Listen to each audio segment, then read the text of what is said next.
Good evening, everyone. I am excited to be back. Got some great news to share with you. Unfortunately, we're sad to say that Philip won't be joining us. He will be coming back for some shows here and there throughout the season, but we have an amazing new host. We've been planning some great things behind the scenes, and I'm just going to, rather than make you guys wait and wonder who it is, because I'm sure you saw her name in the introduction, but I'm going to welcome Tiffany to the show. Welcome. Hi, I'm so So, excited to be with you. yes, so I'm looking forward to this year, and also next year we have some amazing things going on. We do. Yep. And I know everybody else knows me, but real quick before we get started, Antoine, it is great to be back. I'm so looking forward to everything going on, and it's great to have you here watching us. He's a regular viewer and always has some amazing questions and insight every week. Awesome. So, since most people know who I am, let's take a moment and learn about you. Who is Dr. Tiffany Frazier, and tell us a little bit about your paranormal journey. Oh, wow. My paranormal journey goes back, as you know, with most of us in the field, decades. Mm-hmm. It all started, I was about 16 years old, and I woke up to get ready for school one morning, walked out of my bedroom, and came face to face with a shadow person. And from that incident, that moment, I knew that I wanted to figure out what it was. And life happened, and years passed, and got married, had kids, bought a house, bought a second house, and decided to write a book. And during the writing process, I always had this idea in my head of what I wanted to write about, but I kept falling back into bringing paranormal into it, specifically a haunting. Um, when I was dating my husband, of course, we watched all the shows because they were huge at the time.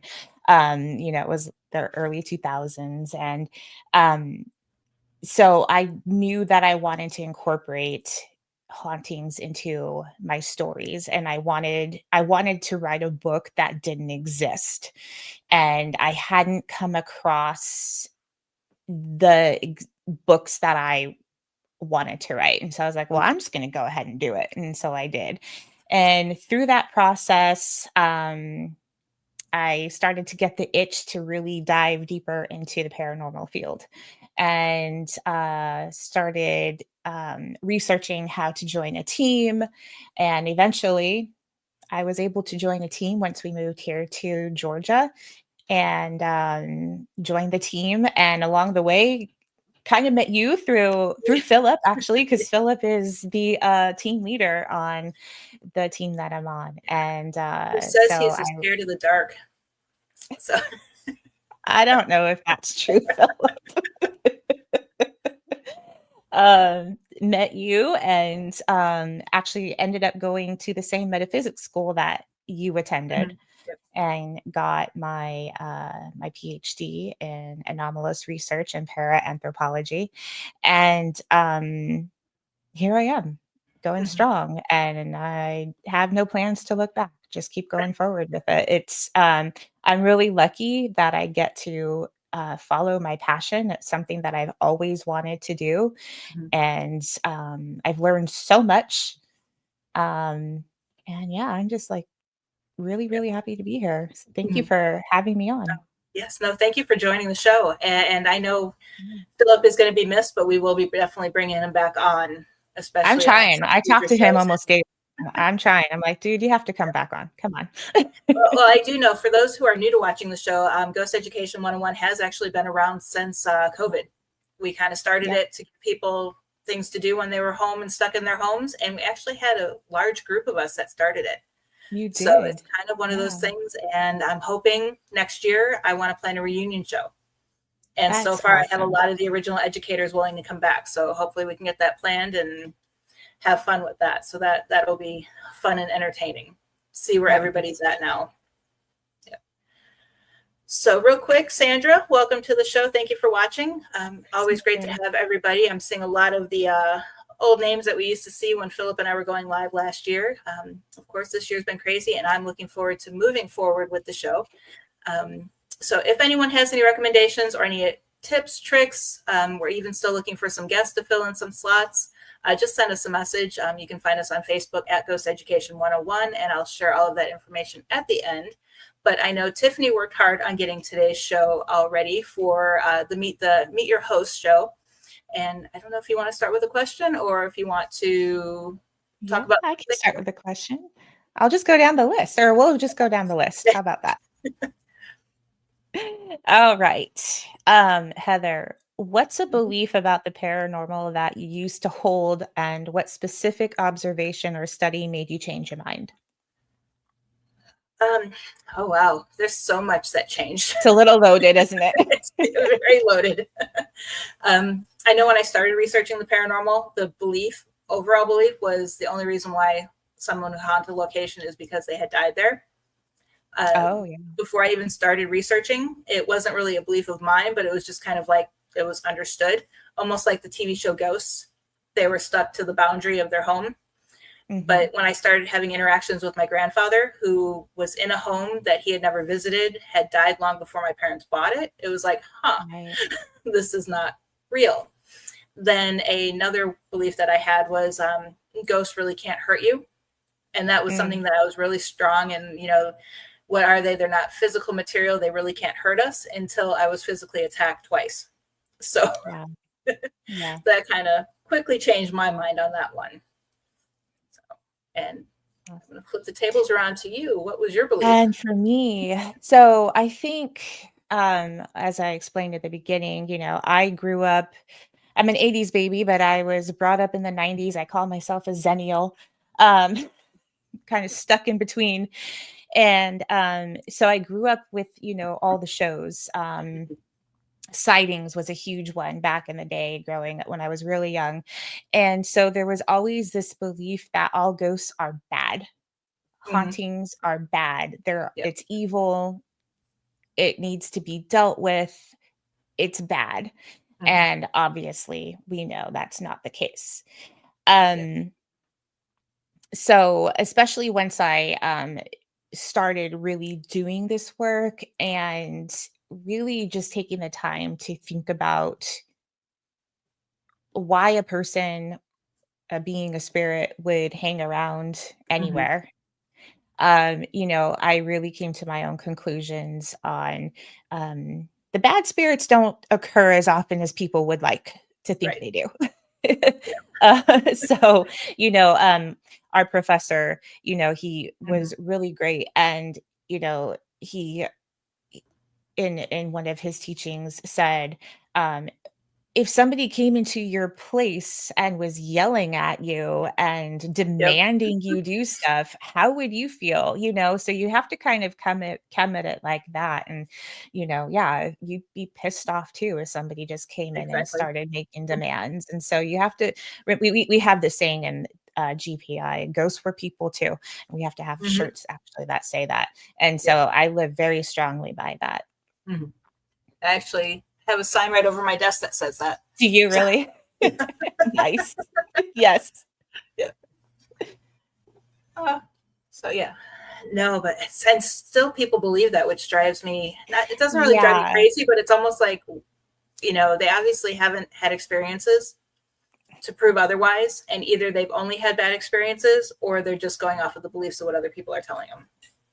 And I think a lot of it too is I think people get themselves so worked up and so scared that they manifest the stuff around them. Exactly. We've actually come across that on some investigations that we've done where, they're actually manifesting things around them. Not poltergeist per se, but yes, there's stuff going on, but because of their beliefs that they have already, it's just so much more intense for them. And they just kind of need us to come in and kind of play mediator between the living and the dead. Basically, that's what we are. And, kind of just help them figure it out and set boundaries and stuff. So, yeah. And then you brought up manifesting. I mean, we even had a case once, and the woman, when we went to her home, we got no evidence whatsoever in her entire home. Yeah. except for one EVP. And it was on a video recorder that we were holding and facing her while we were interviewing her. And during a brief silence, it was her voice yelling, "Get out." Wow. Yeah. And, because we had to listen to it a couple times, and it's like, is it her voice? It was close, so we weren't sure, but it was one of those where, was she thinking in her head, "Get out," and it kind of imprinted because she Yeah. didn't like the fact that we weren't finding anything, even though we weren't telling her that yet? Or, Mm, was it a spirit that either she manifested in her own image or a spirit mocking, mimicking her? yeah. So there's so many Yeah. different possibilities that you got, but there's a lot of cases that we've come across where people have just manifested whatever spirits in their home because they Mhm. believe and they Mhm. want to be haunted. Yeah. And I always tell people, especially younger people, um, if you go somewhere and you wanna find something, you're going to find it. Hmm. Yep. So you need to be careful with your intentions. Hmm. Yep. Exactly. Okay. So next question. Was there a single moment when you realized I have to approach this like a scientist, not a thrill seeker? And what happened? Yeah, so right before I, met the GPI team, Mhm. I had, um, found this other group, not in the Atlanta area, they were further away, and, they had, put together, an event, not really an event, but they were getting together at a cemetery, and Mhm.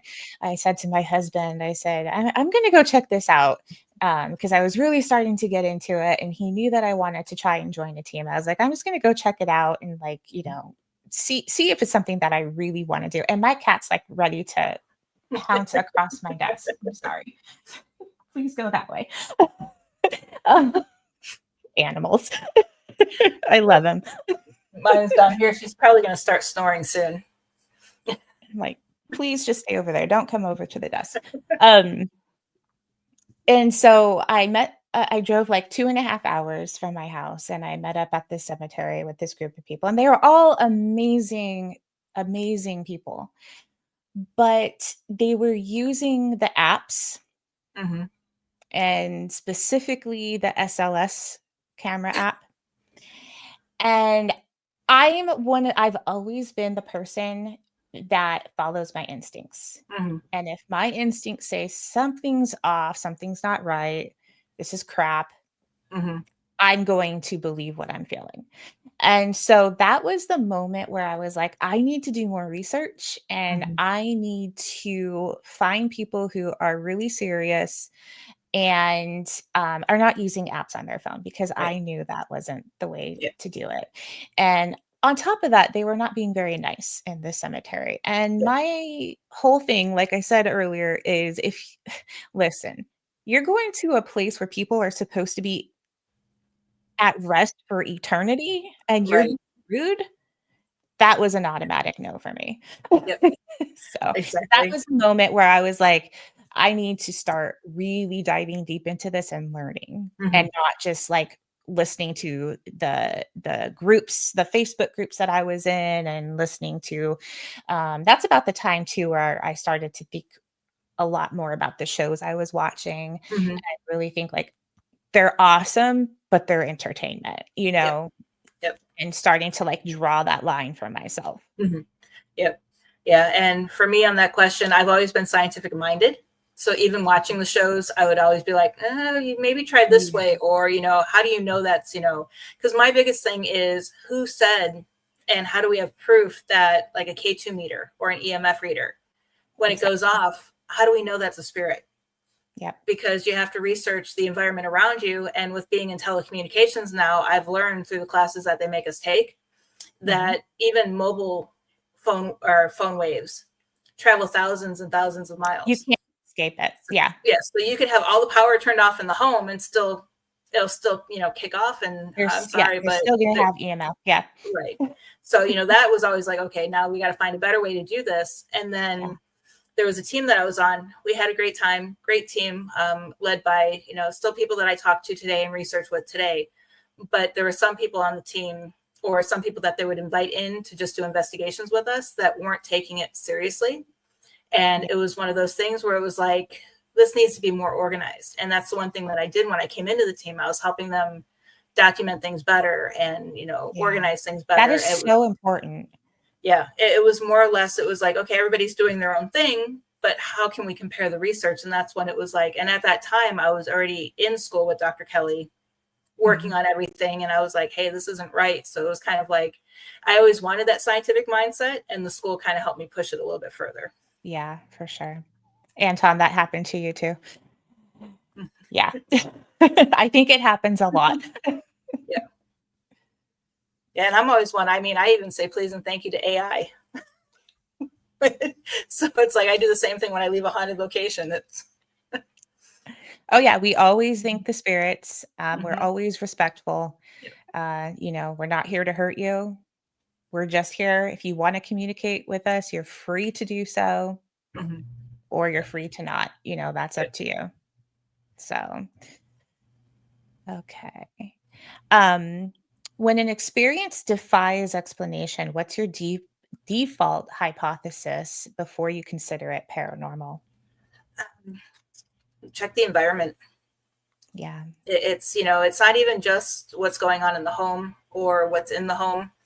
It's, you need to look at, it's more than the night of the investigation, I guess is what I'm going to say. You need to take, okay, well, we got evidence here, here, and here.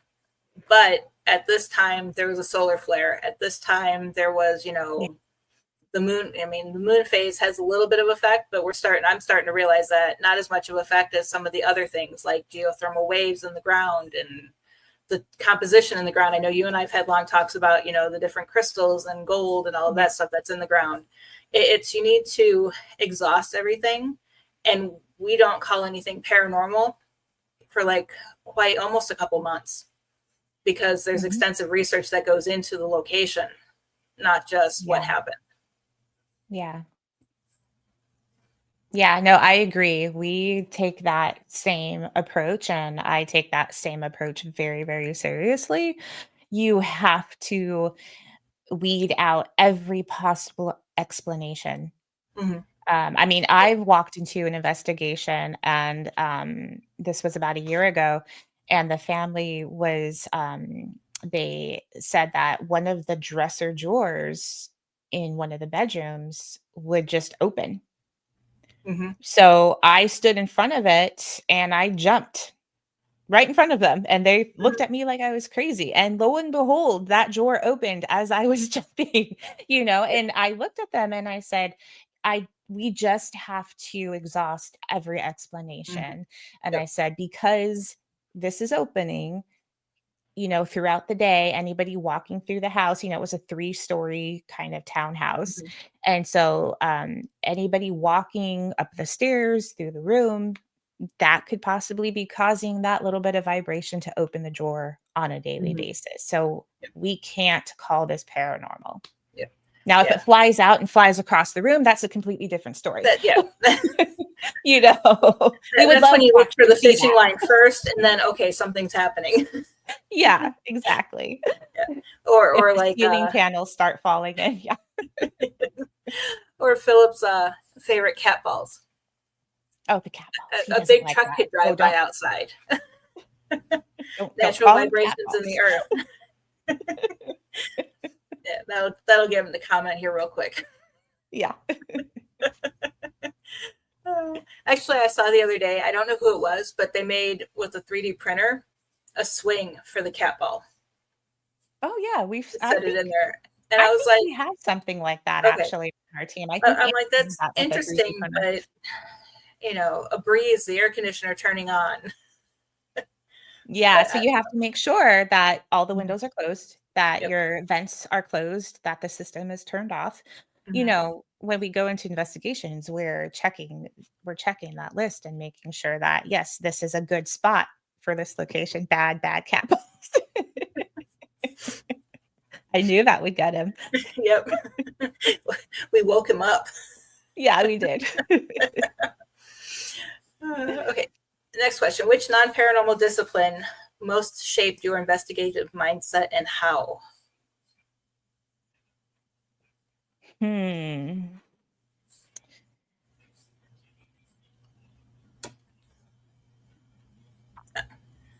Acoustic. Um, Honestly, I would say instincts. Hmm. Just because somebody once said to me, and this was before I had found GPI. I was asking about, different kinds of equipment, and this person said to me, "Your best piece of equipment is yourself. Mhm. It's Yep. you. You don't need to have equipment. Equipment, yes, it lights up, it makes noise, and we know Philip loves that. He'll get all the things that make all the noise and the beeps. And oh man, reviewing evidence is so much fun." But and it's absolutely true. You don't have to have all those pieces of equipment if you can learn to trust your gut, to trust your instinct, whatever you want to call it, your Mhm. your spidey sense, whatever. You can walk into a location and you can just know, and it's not even about being psychic. Mhm. It's knowing that, yeah, I think something might be here. Let's put a Mhm. camera in this room, right? Right. Um, so I think that's really shaped um, the way I work the most. And I think I'm really lucky to have kind of figured that out very early Mhm. on. Yep. Yep. And for me, it would be photography. I Ah, my I have a photojournalism degree, and oh, cool. as photography evolved to digital, there is so much more that you can learn to help not so much disprove different photographs, but it's amazing how much you need to know about different things and how photography can capture great evidence. But then you Hmm. also need to be able to identify when something is false or Yeah. when something is faked or anything along that. And that's where my photography background comes into place. Yeah. Disembodied music. Have I heard disembodied music? I have not heard disembodied music, but I've heard a disembodied voice recently. Mhm. with Yeah. a fellow teammate, and that was really cool because there was somebody to corroborate it with me because he Mhm. was right behind me and we both heard it. And interestingly enough, it did not pick up on any recording devices, that because we wear body cams, it did Mhm. not pick up on the body cam, and it did not pick up, I think one of us had a handheld, I can't remember, but at least on the body cams it did not pick up. And Mhm. so for us, that was an instance where we were like, okay, we're going to label this paranormal. It was a personal experience. And of course, went around the entire area of the building we were in. There was absolutely nobody there. We were in the bowels of a historic building Mhm. in Atlanta. There was no explanation for it. Mhm. And that was actually one of the coolest experiences I've had so far. Yeah, we've actually had two musical experiences. The first one was at Madame Tussauds Mm. downstairs on the piano. I want to say I think it was Wow. Liberace's piano that was down there, and we just would hear like a two notes, and we're all How like, did you hear that? interesting. But there was like about three or four of us because we basically were there giving the employees a tour, giving the people who worked there a tour, so they wouldn't be afraid of the ghosts that were there. Oh, And we okay. would just hear the That's two, cool. and everybody's like, did you hear that? And then it would happen again, but then it never picked up on any of the recorders, and there was plenty there. And, there was nothing coming Yeah. up on that. But then the other one, we thought we heard soft piano music happening at a location, that historical building that we were investigating. And we heard it briefly, but we thought maybe we were just hearing things. But then we went back and listened to our audio. It was probably about 2 minutes worth of piano music playing on the audio. And you didn't hear it at the time. No, That is we just awesome. caught like a 2-second glimpse that we thought we heard something, but then it was Mhm. on the audio. So it That was is really so cool. cool. Yeah. That's awesome. Yeah.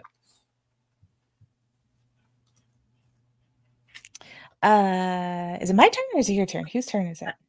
I don't know. I think I Heather, asked that last one. okay. Walk us through your null hypothesis on a residential case. What would falsify the haunting claim?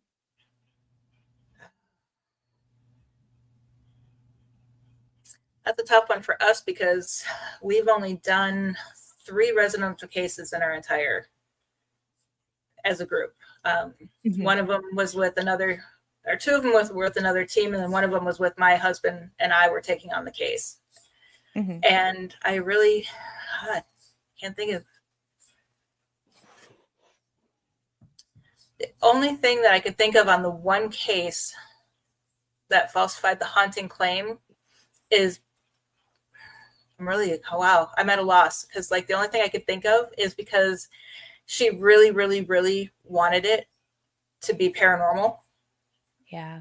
And she would say, because we actually, yeah, so we're in the daughter's bedroom and the daughter was dabbling in witchcraft. So of Okay. course we're, trying to explain to the mom that that's not bad or anything like that. But the daughter had her vanity mirror and her dresser mirror facing each other. Hmm. And then partway through the investigation, they both started shaking. And everybody Wow. on the team that I was on was like freaking out. Look at the mirrors, they're shaking, they're shaking. And I looked out the window and there was a big truck driving by. Yeah. So, but yeah, I haven't done enough residential cases because we focus on historical research. And it's really hard to say to a potential client, hey, I have this experiment. I know you're being haunted by something terrifying. Can we experiment in your home? So that's kind of why we stopped doing residential cases. Yeah. It's hard. It's hard. Um, yeah, that is a tough one. I mean, I think for we do a lot of we get a lot of residential inquiries. We have to weed them out because Mm-hmm. you get a I'd say probably 96% of the inquiries we get we don't Mm-hmm. even entertain. Yep. But the ones that we do, we always do a Zoom call with the clients Mm-hmm. prior. It is a standard practice. We do not show up without at least doing a Zoom call. Um, and it's really interesting the amount of information you can get just by having a person, even just in front of you on a computer screen, the Mm-hmm. information you can get. Um, you have to kind of have a good set of questions ready, and those can change from case to case. We had one quite a while ago where it was very clear from the inquiry that they were after kind of their goal was kind of just to get on TV. Mm-hmm. And so we came up with very specific questions for the Zoom call. And we're able to at the end say, I don't think, or we don't think we're the right group for you. It's not quite what we do. So in order to protect yourself, you don't want to just jump into a case. You really need to um, kind of play psychologist a little bit. I know it sounds weird, but you have to because it's really also it's for personal safety because you don't want to show up at a person's house and Mm-hmm. who knows what's happening, right? Yep. Um, so if- for me personally, if I catch a person in a lie, even if we're on investigation, it ends right then and there. Yep. We pack up and we leave. Mm-hmm. Yep. Um, you know, and that could be as little as they said one thing during an interview and we show up and it's just completely different. Mm-hmm. Because if they're not falsifying anything, then it's not going to change to the point where we're like, wait, you didn't say that. You said it, Yeah. that's not going to happen. Mm-hmm. So, um you just really have to go in with the mindset of they're going to lie to you. Mm-hmm. And then kind of with your questions that you've prepared, you can kind of like, Yeah. okay, I see what's happening here. And, Mm-hmm. but in order to protect yourself, because it is a dangerous job. Mm-hmm. It's not something that you just want to go in like you see on TV, just show up at Yeah. somebody's house. Um, And they don't even just show I up at someone's house. They do basically what you do, the research behind the scenes and the investigation beforehand. Exactly. Yeah. Yeah. And there are so many stories out there of people just going into places and you're like, what are you doing? This Yeah. is so deep. What are you doing? Yeah. One that always sticks out to me, this was years ago. Um, oh God, I think it was Ghost Hunters, not Ghost Adventures, Ghost Hunters, way back in the day when they first began.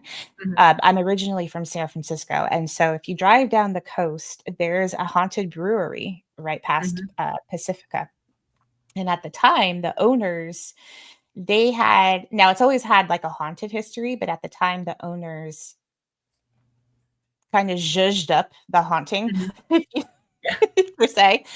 And the locals knew about it. Mhm. And this was during a time there was no social media, there was no way to contact Mhm. anybody to say, "Hey, they showed up, they filmed the episode, they aired the episode, but during the episode, they're like, "Are you guys planted all of this?" And they're Mhm. like, "Yeah, it's how we get people in to it's how we market our business basically," which Mhm. is completely fine. There's nothing wrong with that, Yeah. but they weren't upfront. Right. And I'm sitting there watching the episode and I'm like, "No," I'm screaming at the TV. And I'm like, "I would have called you and told you," you know. So you just have to be you really have to do your due diligence. Yeah. And my cats are going crazy. Yeah. I remember one time it was when I was on my last team, I was doing an intake call before we actually did the Zoom interview for some, and the person asked me, okay, when your team shows up, what time does the film crew show up? And Yeah, I'm that's a like, red flag. just because we're a paranormal team doesn't mean we have a film crew following us everywhere we go. Yeah. Yeah, It's like stuff like two that. totally different things. Yeah. Actually, on our questionnaire, we ask, and we ask during every interview, Mhm. have you had other teams there? Have you had film crews there? Yeah. Because you need to see what the people are all about Yeah. and what their and I always ask what is your end goal? That's a Mhm. good ask. What's your end goal here? Right. Yep. Yep. And then real quick, going back to the music, Sandra Yeah. mentioned the whistling, and I think I remember Philip talking about this. Oh yes, I do Yep. remember that. Yep. Hmm. And then Antone My with music was music. playing, and my wife and I both heard it. And then, of Was course, the that in TV your show house? ratings. So hopefully he responds soon if he's still listening. Yeah. I think he is because we still have a few people because he's off of YouTube watching. So I still have a few people on Okay. YouTube watching us. Okay. Real quick, our next question yes, he said, yeah, it was in his home. Yes. Wow. Yep. What's a control that you insist on that most teams skip? And what errors does it help prevent? A really important one is baseline readings. I mean, Mm-hmm. that is super important. And, you were just talking about EMF and Mm-hmm. all of the energy fields that are just around us. I mean, we have Right. Wi Fi everywhere, we have cell phones. I mean, it's scary to think about how much Wi Fi signals are just in Mm-hmm. a house. Right. I mean, I have some smart light bulbs here. Here Yep. in my office, and the router is on the other side of the wall. So it's really important to get a sense of what is happening environmentally Mm-hmm. in the house. I think it's just as important as historical research on a property because you could walk into a place and if you didn't take those baseline readings and you take out your Mel meter or your K2 or whatever you're using and it starts flashing and you're like, "Oh my god, there's a spirit here." Well, no, maybe you just have, like, some smart light bulbs all over the house or something. So it's really important to get those baseline readings, figure out what is the normal for that environment, and then, obviously, if you get spikes outside of that, then you can kind of bring in some other experiments to figure Mm-hmm. out what might be going on, but baseline readings are a must. You Mm-hmm. have to. Yep. Yep. Yeah. And for us, it's we put video cameras up everywhere Yeah. because one thing we've learned, one example we have is we were investigating a location that refused to let us use video cameras or photography only because they didn't want it to be known that they were haunted. So they let us Mhm. investigate there. It was basically where we had our team trainings and we would practice and we would get answers for the museum director. So that way she would at least know what was going on. but didn't want it known that the location was haunted. So, and what we had is we have an amazing EVP that almost sounds like a dinosaur growling or a dinosaur sound, or it was weird. And it was in a room where there was artifacts and fossils.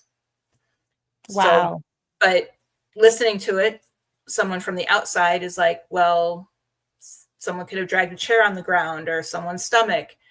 But if we had video cameras up, they would have seen that the digital voice recorder that picked it up was at least 15 feet away from the nearest person. Wow. Yeah. In the room. So having those video cameras, you can prove no one was talking, no one was nearby. And this is where, it's basically a control to prove what we captured and how the environment was controlled. Yeah.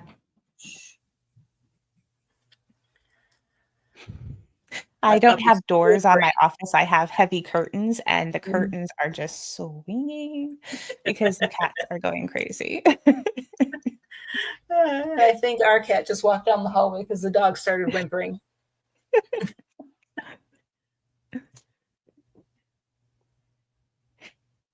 How do you separate signal from pareidolia in audio?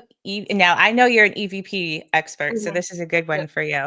From audio EVP work, blind tagging, interrater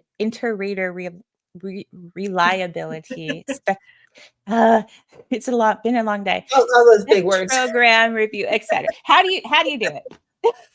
What do you do? Well, I listen to any audio usually 3 or 4 times before I figure anything is paranormal or not paranormal. So I'll start and I'll listen to the whole thing first, and I'll write down a time where I won't stop and go back and listen to it. I listen to the whole thing first. Okay. Then I listen to it again with my eyes closed and kind of remove any visual, even if I'm just sitting in my office facing a wall or anything like that, I remove any visual distractions. So I just sit there and listen and confirm that the times were real, because once you pull out other distractions, your mind's not thinking it's hearing something. And then, of course, that was where the cameras come into play. If you have a camera up, you can be like, okay, at this time, this person walked, even though they didn't tag it in the audio. At this time, this person yawned, and, that could be a yawn, that could be, something. And then, of course, a voice comes up differently when you're analyzing it versus, spirit voice. And spirit voice is often a lot softer. Yeah. I've heard that and I've witnessed that, but I've also had some EVPs where it sounds like the person's yelling and is right there next to the voice recorder. And it's like, you think it's a human yelling into it, but it's not, because there's nobody near it. So that just goes back to the main thing for figuring out what is and what isn't, is to have those visuals around to see what's going on. Yeah, for sure. Yeah. It's so funny because a lot of times I do the same thing. I'll close my eyes and my husband will walk in and he's like, "What are you doing?" I'm like, I heard something. Shh, I heard something. I do the same thing.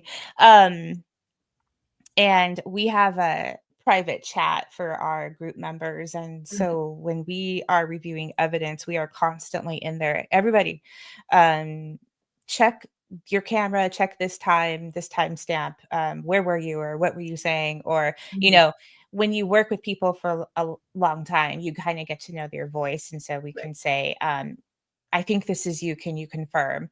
So we take all the precautions to kind of weed out, any of the potential team members who were at the investigation.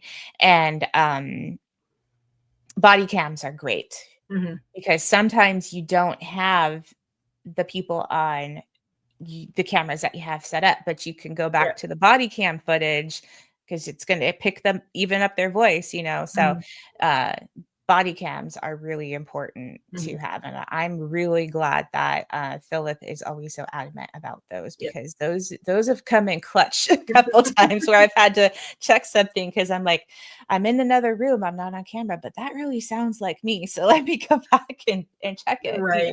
Yeah. I mean, and you can also, blind tag it, hey, I walked, hey, I did this. But then there's some people who I have worked with in the past that purposely don't, because they're hoping that what they It gets did high. Yeah. gets, and identified as paranormal because they're Yeah. trying to, prove something that I don't know Mhm. what they're trying to prove. I don't get it. It I only would be hurts more to than feel. happy. Yeah, I would be Yeah. more than happy to walk into a location and tell the person who owns it, we caught nothing, because then we know we did our job. We analyzed everything Mhm. down to a T and had an explanation for everything. Yeah, definitely. Okay. Oh, and there's my cat meowing in the background. I have they're going crazy. I mean, they're like, "Mom's up, let's go crazy." I Yeah. knew it was gonna happen too. My husband's in the basement, and he's probably just cracking up, hearing the pitter patter. With feet running around. Yeah.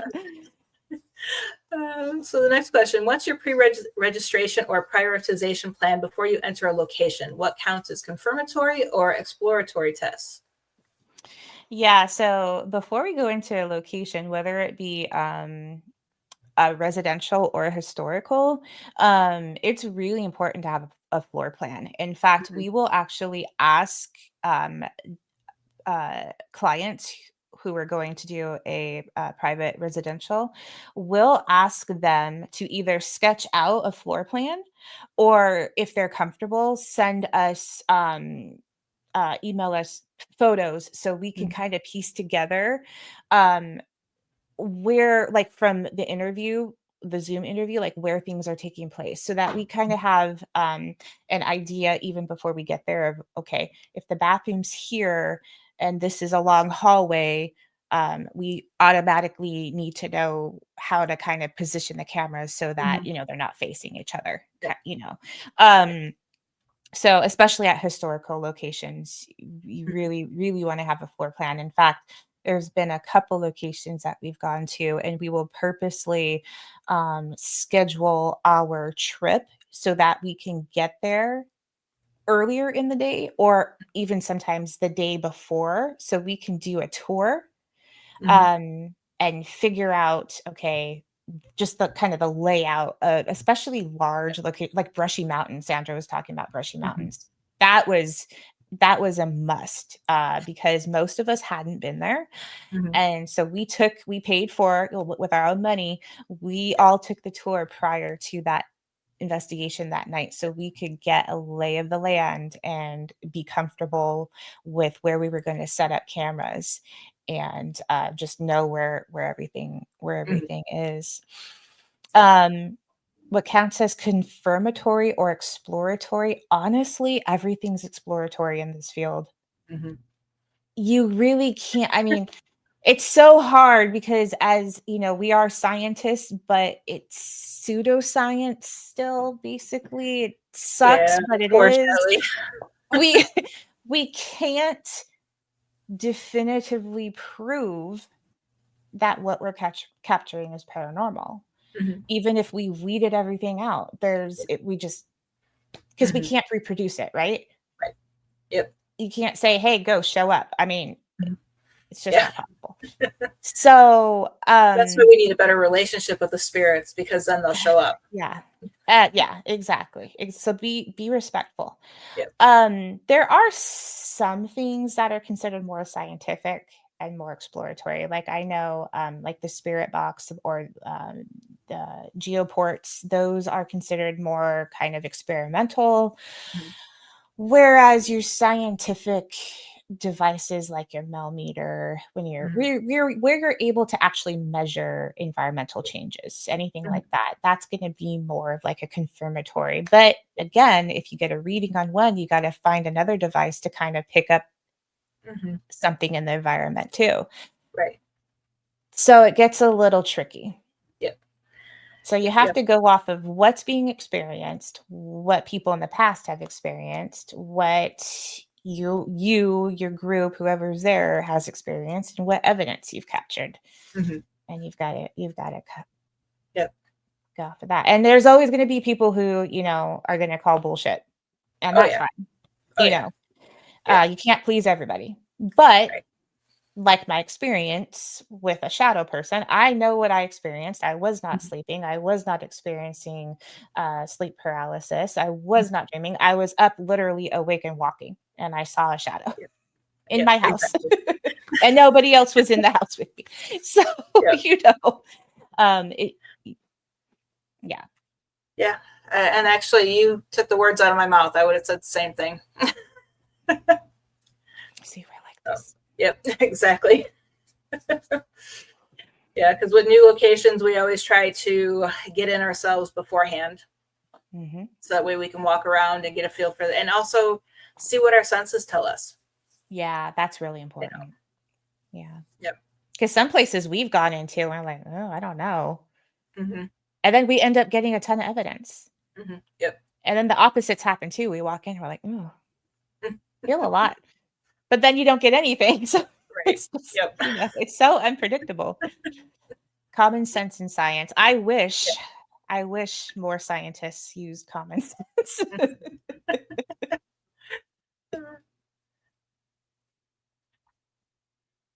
Not all spirit boxes. Not sure what you mean. Yeah. I'm not sure either. I saw that. Yeah. Any smart appliance is usually wireless. Yes, that's Mm-hmm. true. I Yep. have a smart refrigerator. We just moved. So we bought all this stuff. You're We letting the bought all the robots take fancy over the stuff. world. We've got a smart fridge, which I don't have it hooked up to my Wi-Fi, but I did hook up the dishwasher, which has been nice actually. Okay. So one of the Oh, questions not you all hear. spirit boxes are reliable. That's what he's saying. Oh, That is okay. true too. Yeah, that's true. Yeah. Yep. Okay. A tool you retired because the data weren't robust, and what replaced it? Mm.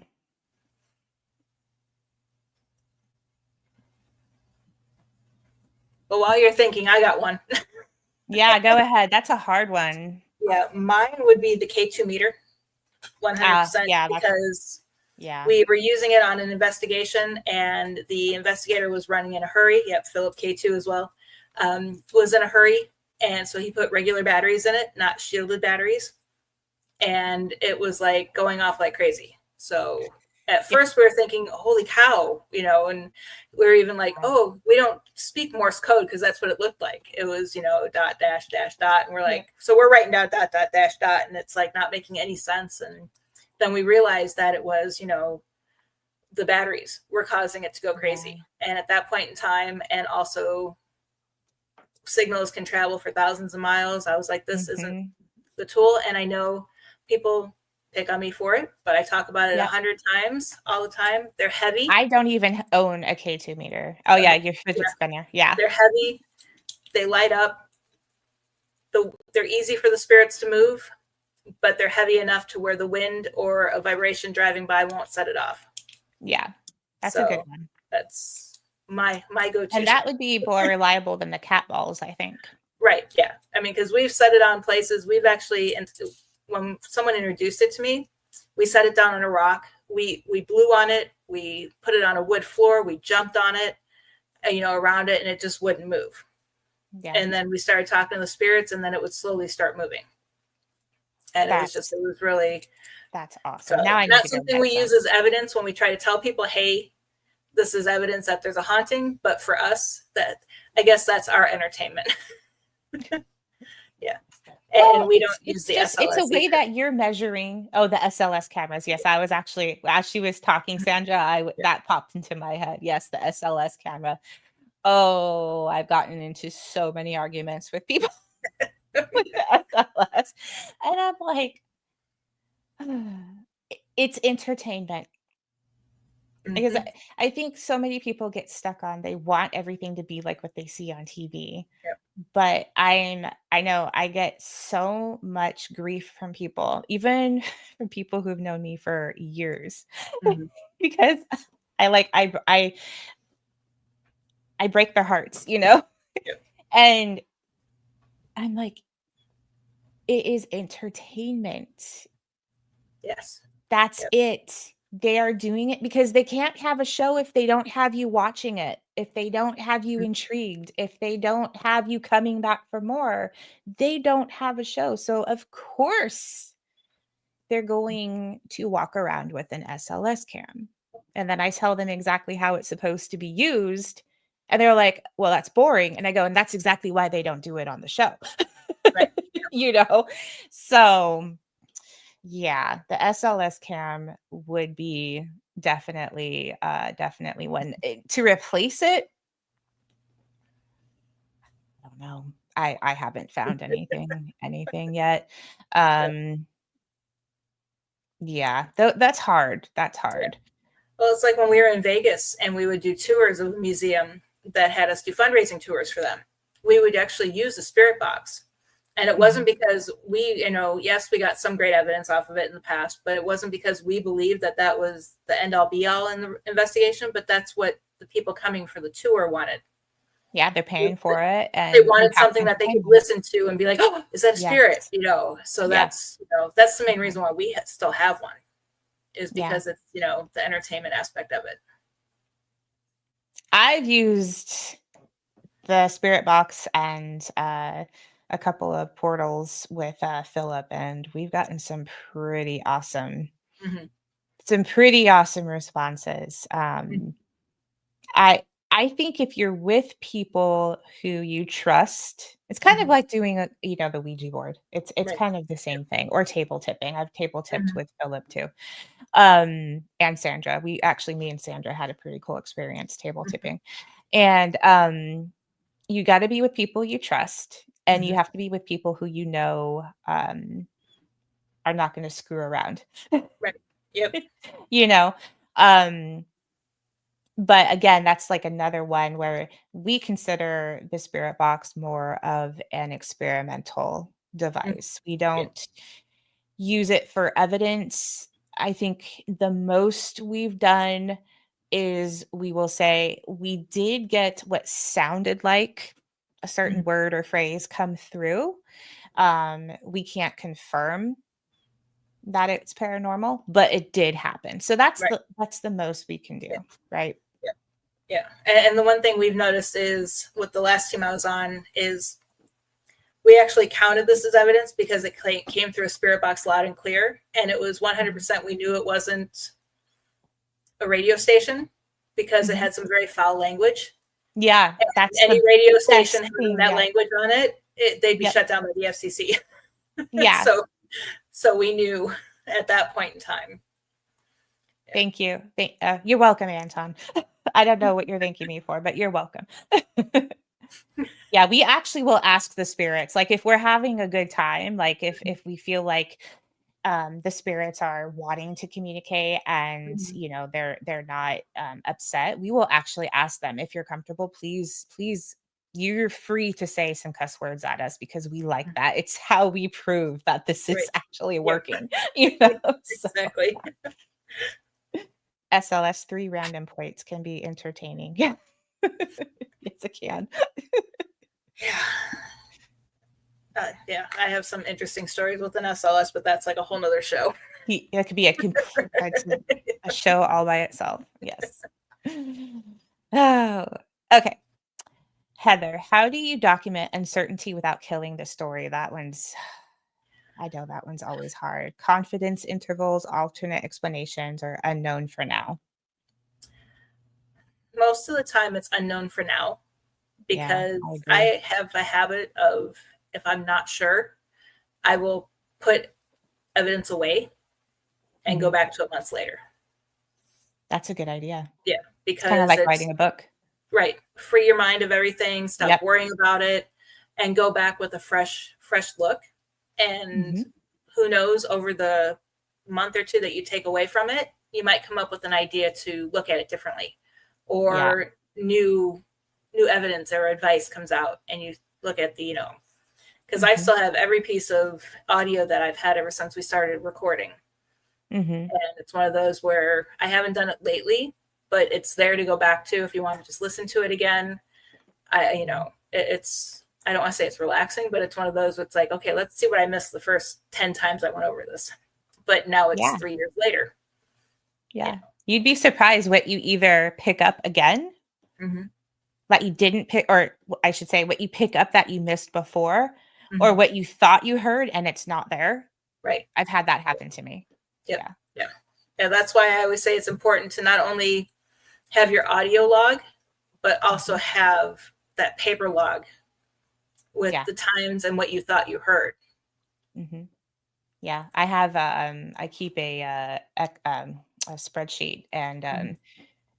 I save all of those Mhm. because sometimes I'm thinking about a case and I'm like, "Oh, I know something was said," and then I can go back and find it really Right. easily. Yep. Mhm. Yeah.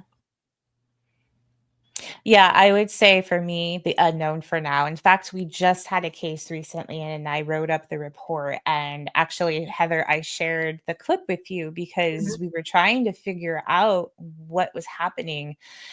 And we're still not sure what it was. Mhm. And because it was caught on camera, we felt it was important to share it with the client. Um, Long story short, it was what looks like a mist above an oxygen tank, Mhm. Yep. um, not on the oxygen tank, but quite a ways above it. Um, but what's interesting is that the client experienced paranormal activity in the chair that the oxygen tank is right next to. She experienced some pretty severe paranormal activity while sitting there. Mhm. Um, and when we caught it, we also, in the moment while we were doing EVP session in the room, a few of us were seeing visually with our eyes because we had a laser grid pointed in that direction. We were seeing stuff like happening in the laser grid. So there was a lot of stuff going on. And so in the report, of course, I went over this with Philip prior to actually putting it in there. I said, I think it's important that we do include it because it happened. It's on camera, Mhm. but we do have to state that we don't know. It could be an oxygen leak. It could Mhm. not. We don't know. So we had to say that, and we included it in the evidence video and in the report. I was very clear that this did happen. We did have some other experiences, and I went through that too in the report during the time that this was captured. But we can't conclude that it's paranormal. Mhm. So Yep. this is for your information, Mhm. basically. But Yep. yeah, going with it's so much better to say you just don't know Yep. than to go either way. Right. Because if you're not sure, Mhm. but you don't want to sway a person one way or the other Right. if Yeah. you don't have that evidence. You Mhm. have to be really careful. Yeah.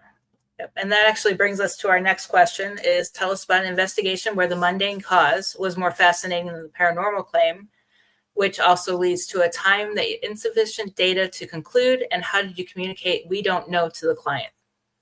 Yeah. So,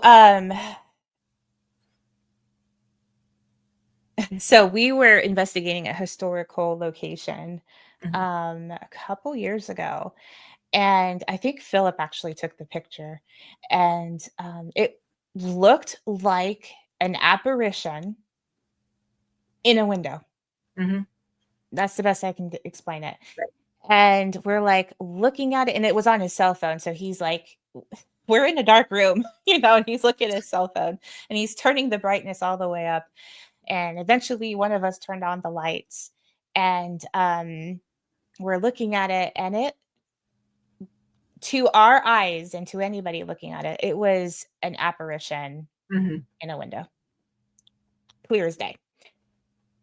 But because we work scientifically, we had to go back and try and reproduce it.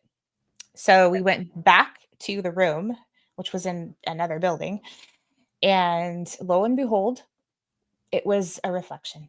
And I Mhm. can't remember. I think Sandra's still on. Maybe she remembers exactly what it was. I can't remember what it was, but there was something happening, and it was a reflection. But it was so cool. It was. I mean, it looked like a woman with a bun on her head. I mean, like clear as day, woman, bun on head, reflection Mhm. in the window. But it wasn't. And I've seen a lot of stuff floating around. It drives me crazy. In these, Mm, in groups and stuff where people try and pass that stuff off. And yeah. it's like, you guys, you have to go back and you have to see exactly what it is. Mhm. You can't just pass off evidence as real. You Mhm. can't. Yeah. Yeah, she goes, "It was the reflection of the DVR camera on the stand, but it looked like a woman, didn't it?" It looked like a woman in the window. It's crazy how reflections work. So, that broke our hearts, but we had to keep going. Mhm. We powered through. Um, a time we had insufficient data to conclude. I think my last example with the kind of the mist above the oxygen tank was Mhm. the most recent one that I can think of. We just didn't have enough evidence that it was a spirit manifesting as a mist. It was just impossible for us to make that conclusion. Mhm. So we said we just don't know. But sometimes you get an image you can't explain, like kitchen. Yeah, the brushy mountain image was so cool. Mhm. So our team member Derek took it on his cell phone. We were, gosh, I don't know how far away.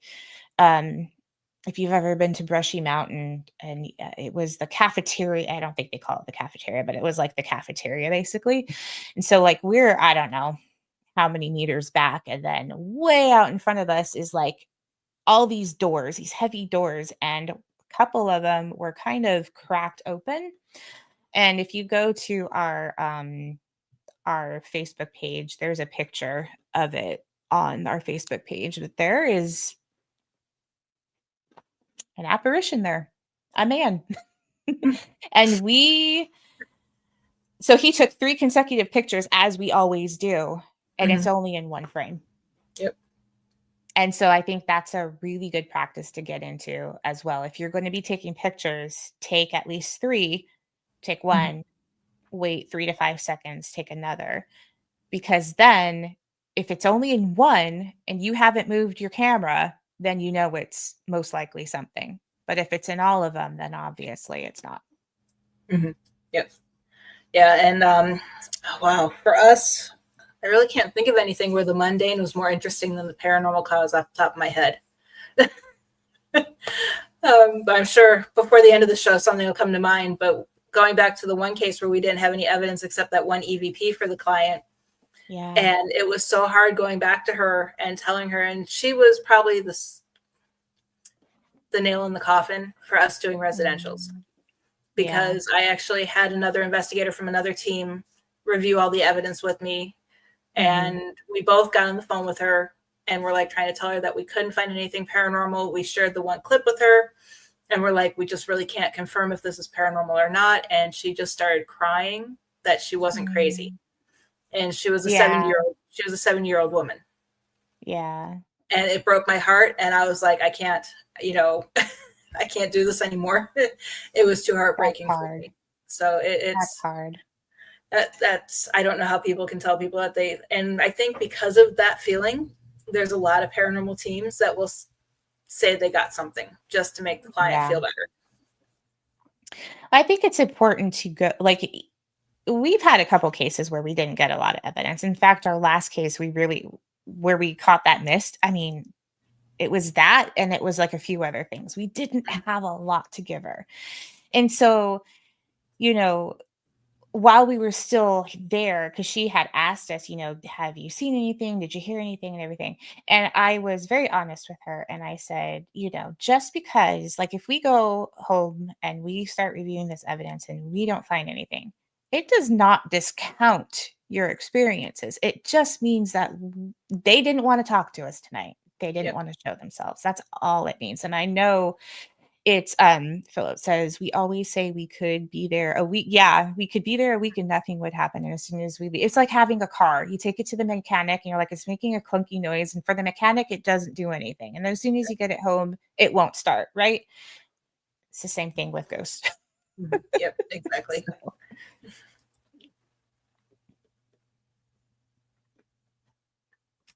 what's the most replicable anomaly you've seen? And same condition, same outcome. What does replication look like in this field? Geez, replication is so hard in this field, even though it's more about changing the mindset.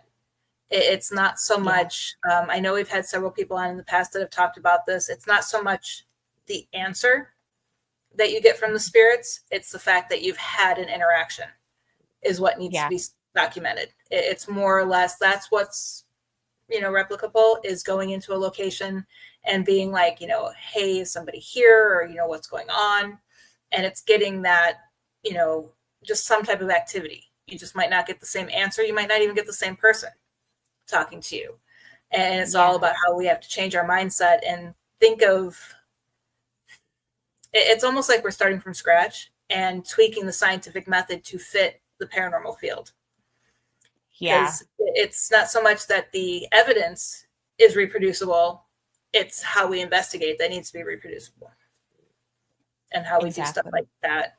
And wow, the only thing I could think of that we were able to reproduce was with an SLS camera. And it was, we kept getting evidence showing that it looked like a little small man was mocking the investigator that we were filming at the time, because the investigator would move and then the little man would move the same way the investigator was moving. Well, the more research we did into that, it was glossy paint on the wall behind him.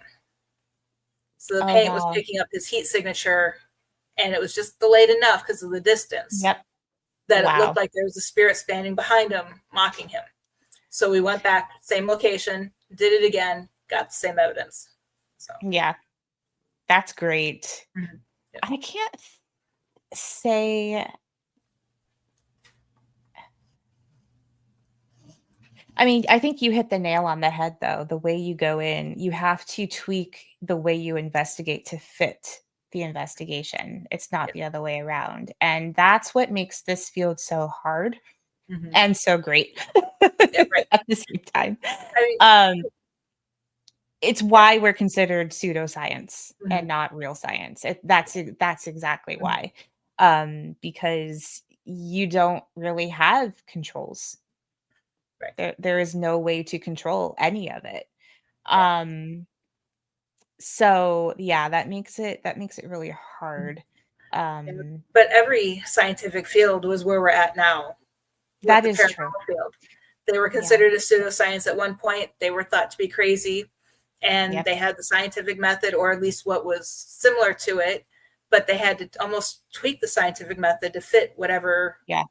granted it's, the same thing in the paranormal. You have your question, your hypothesis, your test, and Yep. then start all over and do it again. Yep. But you wouldn't test the same way in physics as you do in, chemistry, or you wouldn't test the That is same true. way as a medical doctor as you would a psychiatrist. Yeah. It's all about using the scientific method for the field you're researching. Yeah. So as soon as we get the scientific community on board with Yeah. that thinking, then we can probably start making greater headway in the field, I think. So Uh, yeah, it's all about, and that's where I always tell people it's all about working with the scientists. yeah. It's not so much, trying to get them to think the way we think. It's, like one case I reached out, a while ago, actually a couple of years ago, when I was first starting scientific research, to scientists in the UK released a paper on Mhm. how quartz crystal records energy. Mhm. And I reached out and asked them like 101 questions.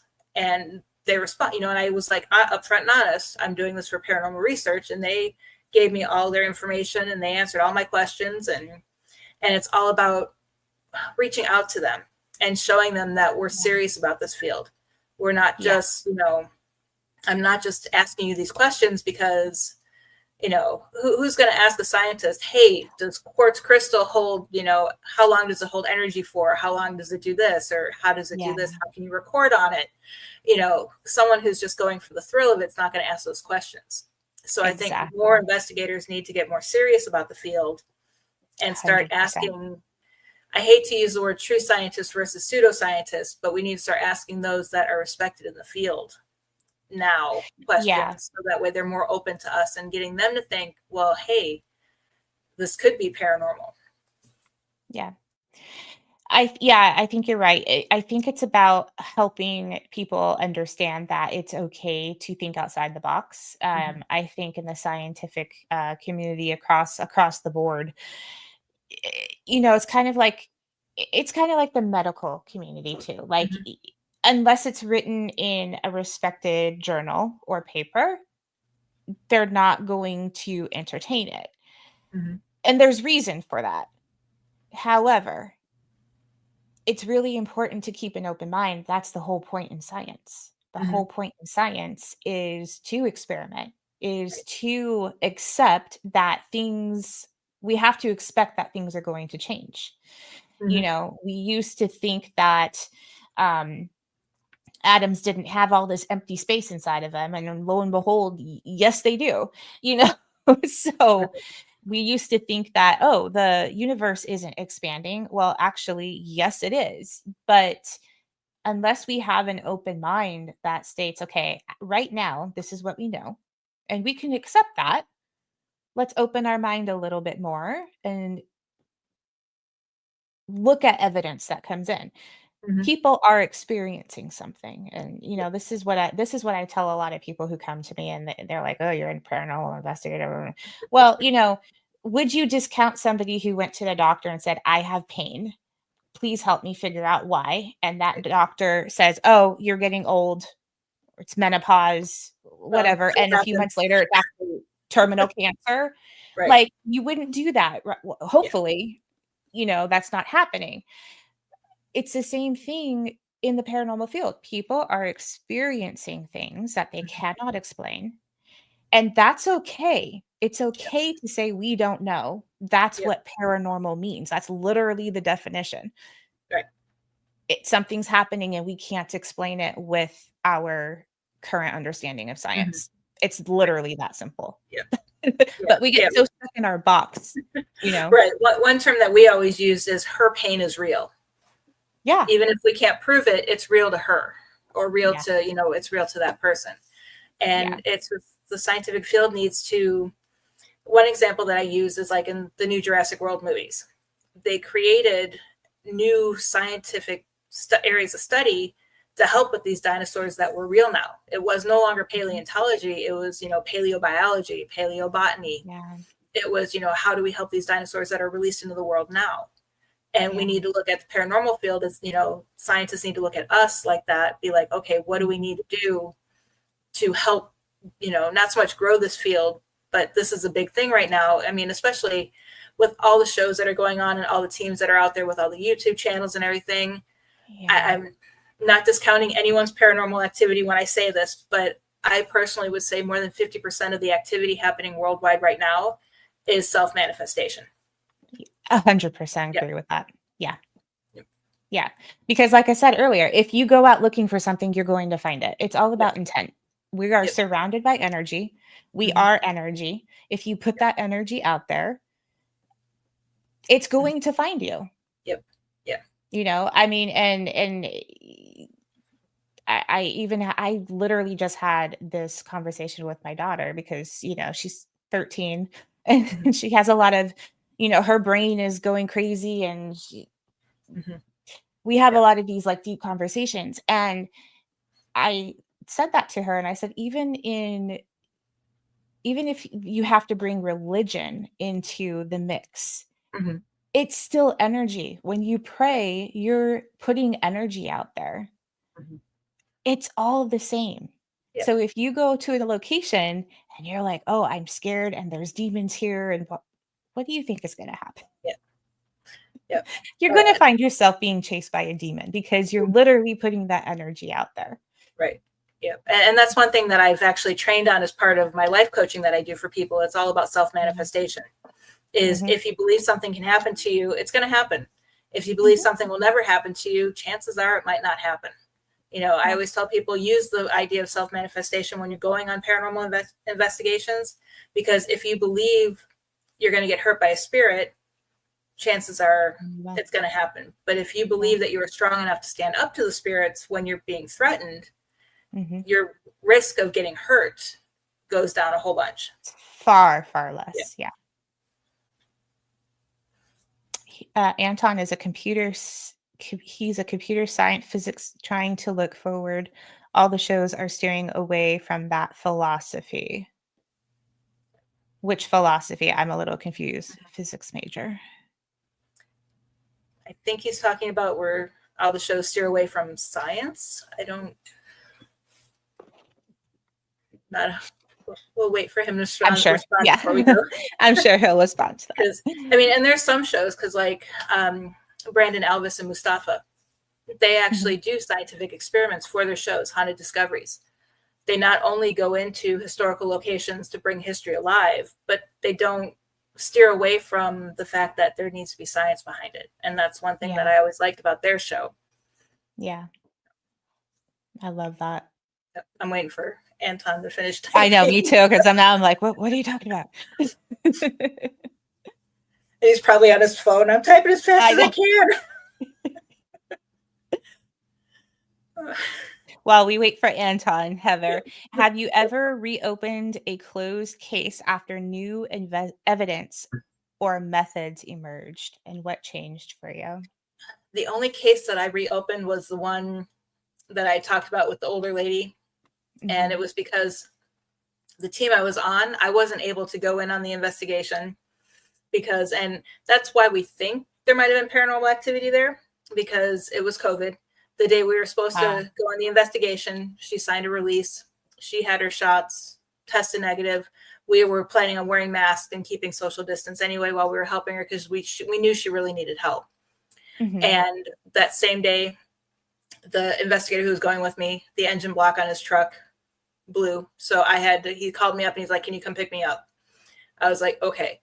Then our water heater at our house broke and we had water everywhere, and the maintenance guy was there Wow. fixing it.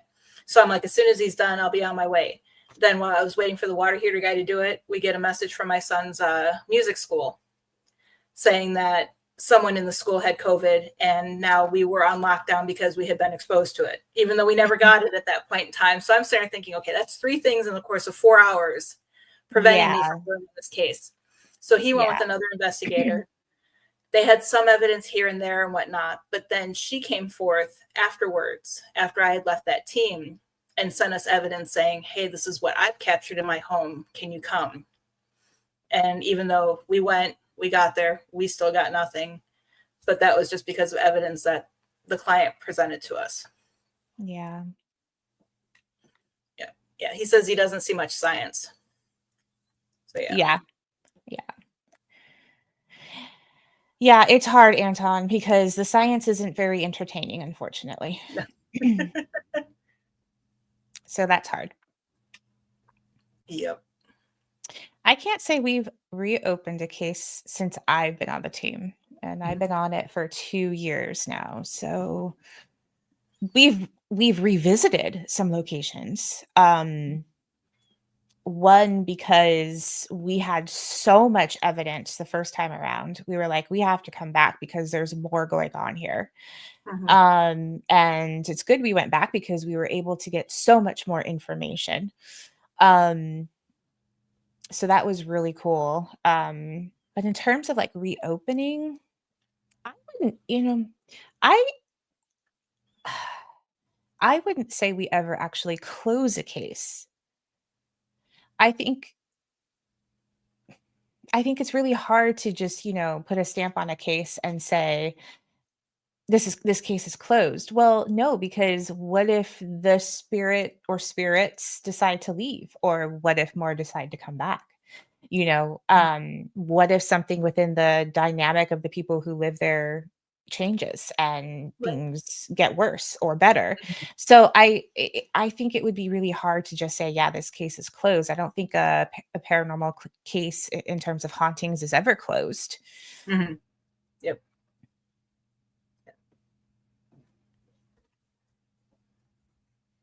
Yeah, who I knows? think all of the science would be entertaining, Anton. I really do, because I'm a nerd and I Mhm. love all the science, but I know that the majority of people don't think like us. Yeah. And they've got to go with the status quo. So Yeah. Yeah. that is the way of the world, Uh, unfortunately. yeah. And unfortunately, and I'm gonna skip a couple questions down because we have Yeah. about Yeah. 40 We minutes have a left and lot. we're going.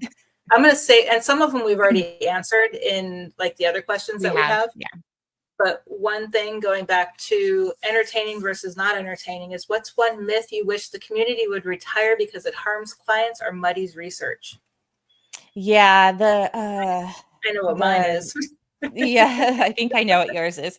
I would have to speak on the whole demon mentality. Yep. Everything's evil. Hmm. Um, Witchcraft is evil. Um, when I first started watching the shows, that was my way of thinking, because that's what they were telling us, Hmm. right? That's what we were seeing, that's what they were feeding us. However, like I said, and I think Joe Frankie said this on an episode too. Like, Hmm.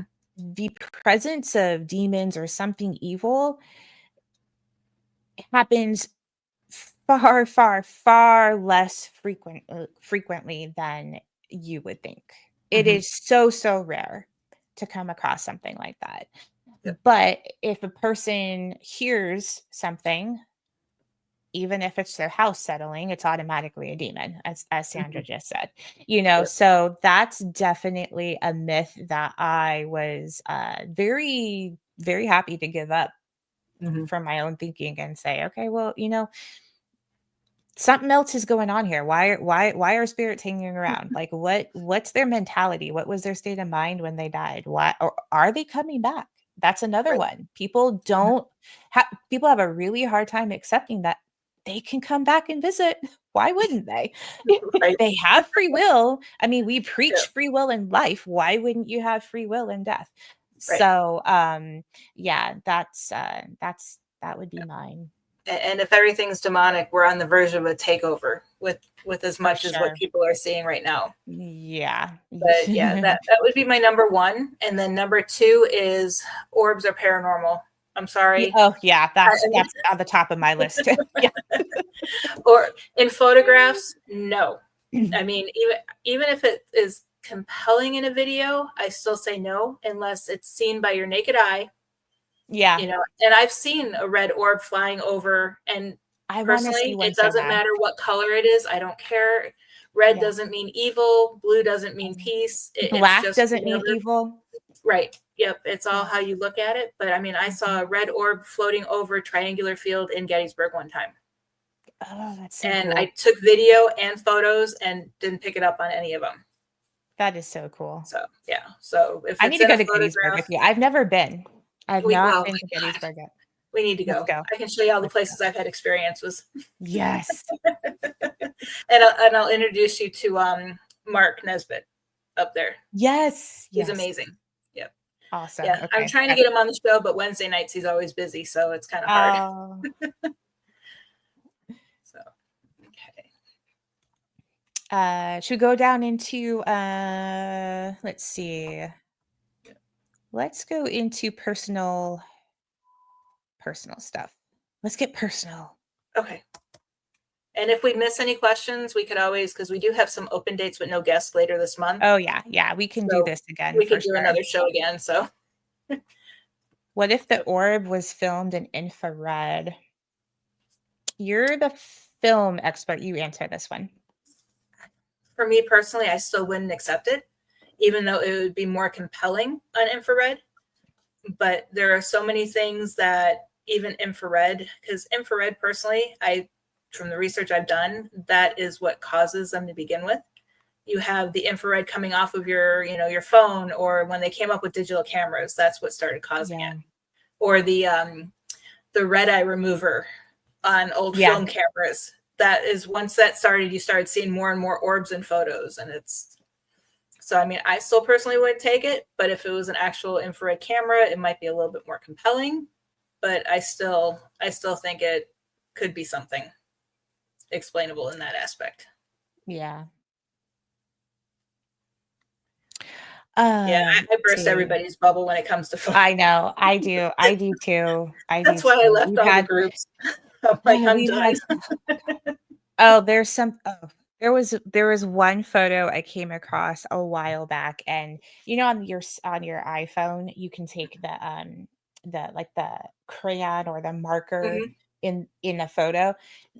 Literally, this is what a person did. They went into a photo and they did like the marker, a solid line like Mhm. through the photo, and posted it and was asking what people were feeling Yeah.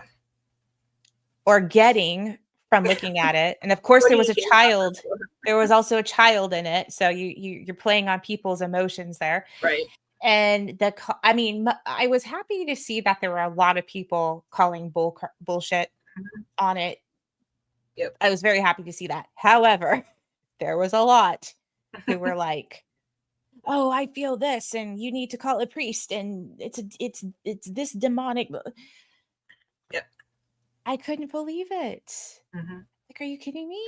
And Well, people even fell for it. People were right. falling for it. Yeah. It's so They sad. they do all the time. But even like with photos, there was one, oh jeez. We were still living in Vegas and I had in Goldfield.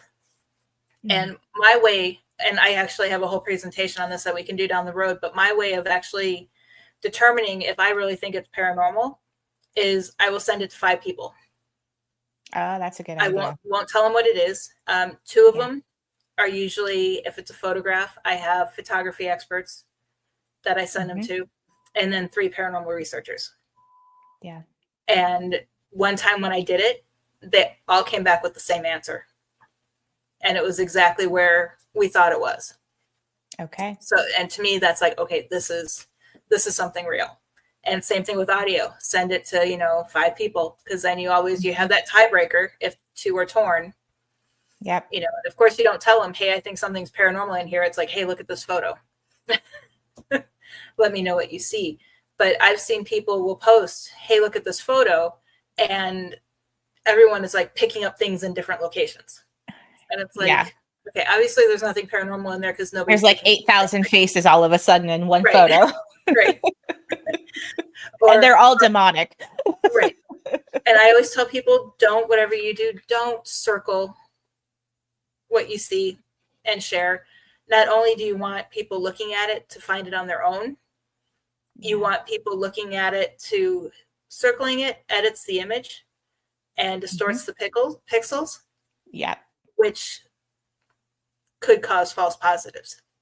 Yeah. So you might have thought you saw something there, but now that you've circled it, there's going to be something that looks like it's there Yeah. because everything got Yeah. distorted. In this digital age, you guys, you gotta be so careful because you Yeah. think you're doing something good, but Mm-hmm. you're not. You Yep. just, yeah.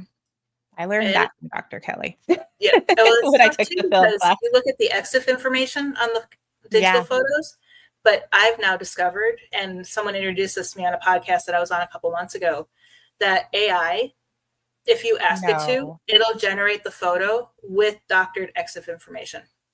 Oh, that's terrible. Yep. So it's like, nah, okay. So So now now we I gotta can't go. use photos. Nope. Photos are out, guys. AI Yep. killed it. Sorry. So I'm like, crap, I haven't tried it yet, but it's like, oh, if that's Ah, true. that's terrible. Yeah. All right. No more photos. Go back to film. I wish we would go back to film with a lot of stuff Yeah. because you can't. I mean, yeah, a lot of the film was doctored back in the day, but then there's a lot that is pretty compelling Yeah. If you have the because actual negative too, though, it's harder to fake yeah, that than it is. yeah. So, yeah, the digital age, man. I know we're in trouble. Yes, we are. Okay, how much time? We have 30 minutes. And 30 probably minutes. need about 10 minutes to do the extra or the All outro with right. information about where to find us. You pick a Um, question to ask me, and then how I'll we pick one to each ask got you. here. We haven't really talked. Well, yeah, I guess we did. We did that in the beginning. Oh, here. Okay. One investigative hill that you'll die on. Oh, I'm interested to hear your answer because I actually don't know much. That's a great question. Devil's Den, only because this was back in film days. I was actually a photojournalism student at the time. And my family, we didn't go to Disney World for vacation. That's not something we did. We would take a 2-week summer vacation. We would head down to Florida to visit family. And then we would drive up the East Coast hitting Civil War sites. That's so cool. That was our vacation, which is great. That's why I am the way I am today. But we were at Devil's Den. And it was, of course, 4th of July weekend. So they were doing reenactments for the Gettysburg, the battle that was up there. And I was just around taking photographs, minding my own business. And someone walked by me, Confederate uniform. And it's one of those, the more I think about it, it's like, I thought I heard him say something, but his mouth never moved, but I really didn't pay attention to that. So that's like me almost manifesting a story on it later on. Yeah. But when he did walk by, he tipped his hat and nodded his head and kept going.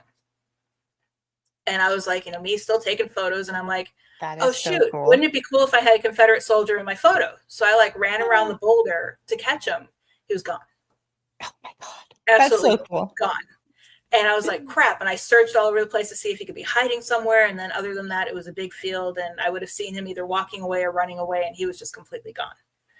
And the more I researched about the hauntings at Devil's Den and Gettysburg, I came across a story from the Library of Congress that had talked about how Matthew Brady's and Andrew Gardner were trying to get the best photo fastest to the newspapers.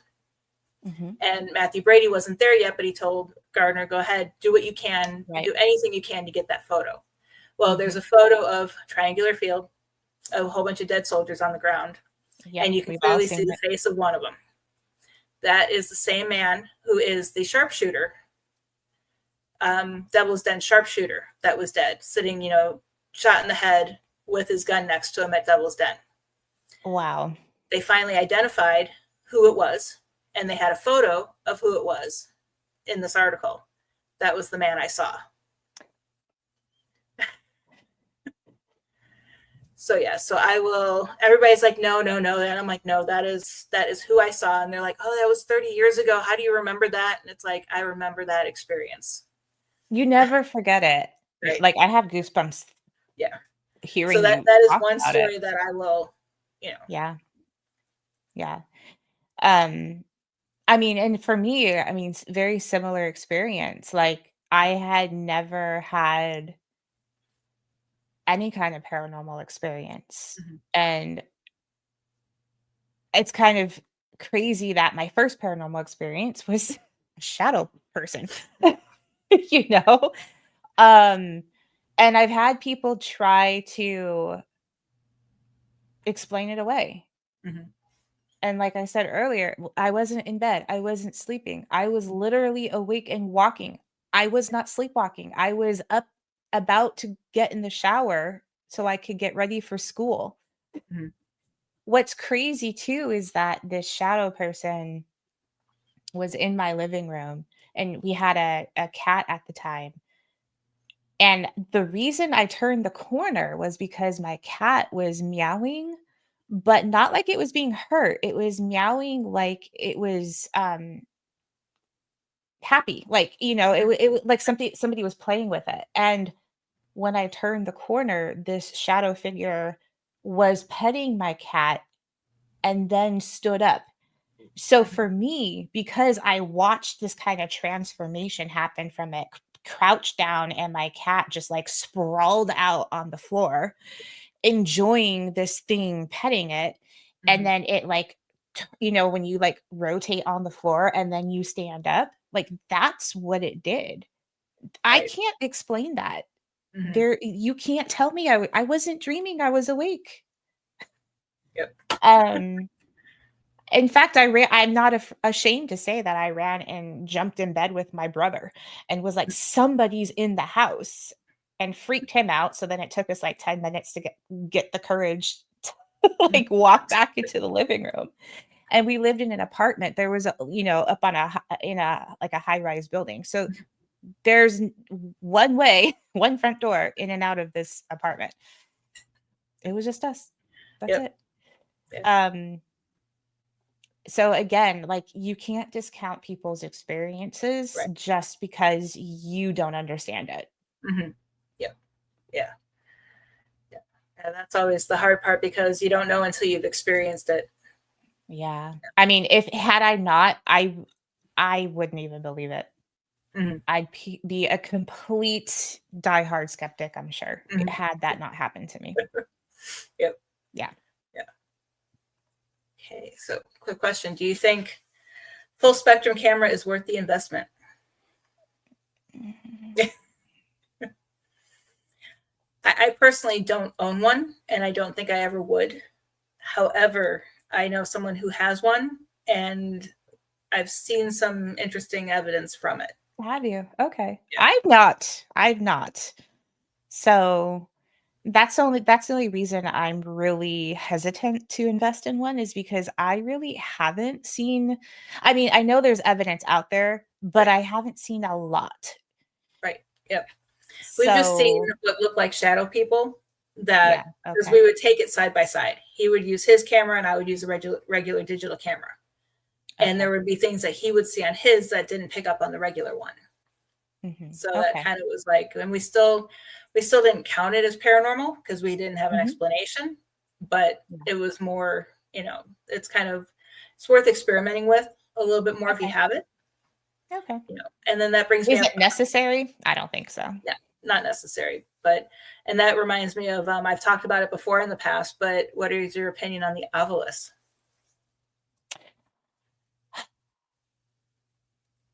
That's a hard one Right, because and, it's and that another one of those devices that are they reel you in because yep, it's so cool. But I think for me, I don't quite understand how it operates, how it right, works. So I have not invested in one hmm because because I don't understand how it works, I don't trust it. That's right, another thing that I live by. If I don't mhm, understand how something works, I yep, don't trust it. right, yep. And I was the same way. Someone on the team that I was on got one. Uh-huh. We used it a lot, played around with it, but I still wasn't 100% trusting on anything that was happening on it Mhm. until there was a personal physical experience tied with what was coming up on the obelisk. It Mm. was we were walking through a location and I didn't realize the rest of my team. It was a historical location. They hung back in another room and I thought they were still walking behind me and I'm asking questions and the thing is silent, still silent. Turn the corner of a hallway and the minute I turned the hallway it was like something triggered it and it was death devil demon sacrifice. Like it just Wow. all popped up all right, boom boom boom boom boom. And I was like, who are you going to sacrifice? And it said you. And then at the same time, I felt a finger run down from the back of my neck down to the lower of my back. Wow. And I turned around and realized I was alone. And as I turned around, it said alone. Oh, wow. And I was like, okay, I'm scared now. Yeah, that would I've freak never me been out scared too. on an investigation, but I was scared then. And I was just like, Yeah. okay, so I haven't used it since, but that kind of has me thinking, depending on the circumstance, Okay. if it just did that, it would be like, okay, well, it's picking up on something and maybe it's programmed, at this GPS location, it rattles out these words. I've heard about that Yeah. too, that's possible. But the Yeah. fact that there was that personal experience and it was physical Yeah. experience was like, okay, Yeah. that was And the kind of weird. fact that they're so expensive Right. Yep. makes me Yep. like, Yep. why? And they're not going down in value because I think he sold his for more than he paid for it because they were out of stock and nobody was Yeah, able to they're get always them. out of stock. Yeah. They're always out of stock. Like, who's buying these? Well, shouldn't we have a lot more paranormal investigators in the world Right. while we're buying up the office?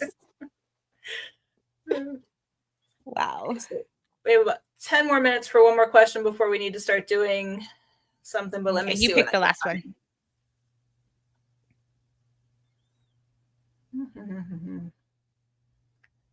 You have so many good questions here. I don't know what to do.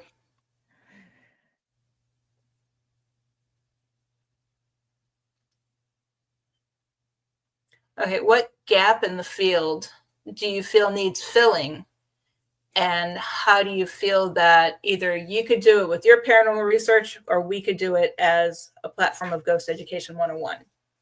Oh, a gap in the field. So one topic I focus on very strongly um in my personal kind of spiritual coaching is not giving your power away so easily. Mhm. I think I think it happens for so many people. It happens the moment they think my house is haunted. They've automatically given up their house. They've automatically said, "Oh, there's a ghost here. I'm in trouble. I don't know what to do." Um, so I focus on that very heavily because yeah, ghosts exist. I mean, that's my Mhm. belief, and I know that's your belief. This is a paranormal show. And they're outside, they're walking the streets, they're in Mhm. the supermarket, they Yep. might even be in your car. They're around us.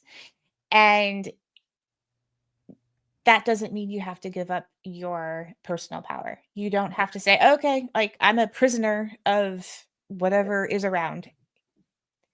It doesn't have to be that way. And Mhm. so I think a gap in the field that needs to be filled is educating people on my cat's gonna pull down my curtains. I just put those up. Um, oh Lord. A gap in the field that needs to be filled is,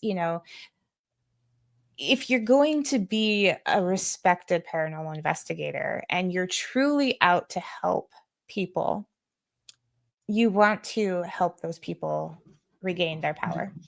Yep. And it's so much more than just like taking back their house or taking back a room or property, whatever. It's about teaching them that they are their own person and they have free will and they're allowed to live their life. Mhm. And nobody, oh my God, my curtains are going to come down. I'm so sorry. Fine. It's like right in front of me. There's no way for me to ignore this. It's if like a clown like walked by, there's just no way to ignore it. That'll make Um, for a fun blooper. oh my goodness. So, anyways, Tigger, stop. I'm gonna lock them up the next episode. Uh, so it's really important that we're responsible, but we're also responsible in the respect that we're truly helping people and not just going in there so we can get evidence and make a name for ourselves. That Mhm. should never be the goal. The goal should be okay. I always say I don't go into a haunting asking what is haunting Mhm. this this property or this family. I go into a haunting and I ask myself, why do they believe they're being haunted? Mhm. And it's really important to help people understand that if there is a true haunting taking place, they can get through it. Yep. They can reclaim their power. And if they want, they can request that those spirits leave Mhm. because they don't have the right to cause harm Yep. ever. Same in the living world applies to the Mhm. afterlife. You Yep. don't have the right to cause harm, Mhm. period. So I think that's a huge gap that needs to be filled because what we see, what we absorb through media is that people are just going into locations and doing their investigation and they're gathering evidence. And yeah, they might present the evidence and then it kind of ends and that's it. Yep. But there's so much more that goes into it. There's so Mhm. much more. And like I said, I don't think a case is ever closed. Yep. No. No. And then for me, I mean, I have two things, and I'm always getting criticized for my two opinions on this one, and I'm never shy to speak up where I think these need to be done. But one, of course, is education. Like you were mentioning, it's not only just education for educating the clients or people who are being affected by it, but it's educating paranormal researchers. I Yes. remember one time I had someone after Ghost Ed privately message me asking me why I decided to get a PhD and, you know, what my PhD was in and all this other stuff. And I explained to him what I did, where I went, gave him all the information I had. And his response back to me was, well, I don't think I need a PhD or to go back to school to ghost hunt. And my response back was, that's the difference between you and I. I'm a researcher. You're a ghost hunter. There's a difference. And he just didn't understand the difference. There's complete difference in that. Yeah. And the second thing that I think this field is lacking, and this is where we're probably going to get a whole bunch of hate mail, is I personally do believe that this field, if you are going to go into a client's home, if you're just going to go out and investigate as a team and have fun, do tours, rent a location for the night, that's fine. You do you.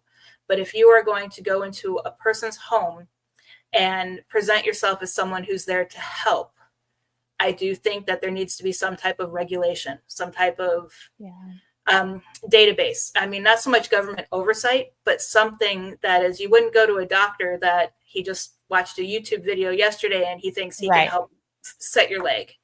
I truly do believe that this field needs some type of documentation proving that the people coming into your home, A, have passed background checks. Yes. B, know what they're doing and have passed enough state testing to prove that they're not just there to ghost hunt. They're there to help you. And also to train those that are going into homes to know you're not a psychiatrist unless you are. If you That's are, very great. important. Yes. But to understand that you're not a psychiatrist and to be able to turn to whatever oversight committee is out there for this and say, hey, this client needs a psychiatrist. How can we help? Yeah. You know, it's I agree. I don't disagree with anything you just said.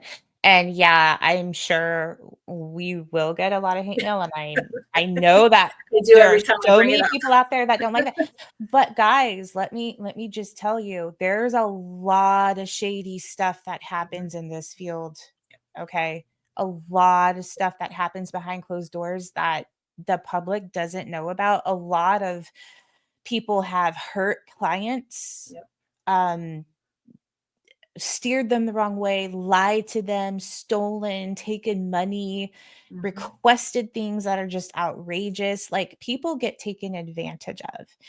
And it's unfortunate. But when you have that kind of behavior, then steps need to be taken to make sure that it doesn't keep happening. Right. Yeah. Or these people who are in it for the thrill, like, oh, well, I want to go to a client's home and see what it's like. No. They do more harm. Yeah. Yeah, especially I've heard stories of teams, all of a sudden something scary happens and they're running out the front door.